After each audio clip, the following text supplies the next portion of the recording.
Timu ya Gold FM mimi nawapongeza kwamba kwenye msimu huu wa Valentine ambao sisi tunaita Huba Sukari tumekwenda kweli kwenye Love la Wana nje, ambacho tulifanya kitu kikubwa sana kule Wonderland, lakini tumerejea tena kwetu sisi pia ofisini, tumefanya kitu kikubwa kuonesha upendo ndani yetu.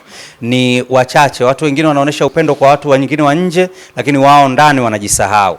Sasa sisi tumeonesha upendo kwa watu wa nje kwa maana ya wadau wetu, lakini tumeonesha upendo ndani yetu. Imeonesha wazi kwamba Gold FM ni timu moja, ni familia moja na tunapendana kweli kweli. Kwa hiyo hongereni sana, na hii haitaishia hapa. Tunaamini kwamba akina mama kwenye siku yenu tena wanawake pale, na nyinyi mtafanya kitu, tutakuja kufanya vitu vingine mwisho wa mwaka na sehemu zingine tena vikubwa zaidi. Hongereni sana.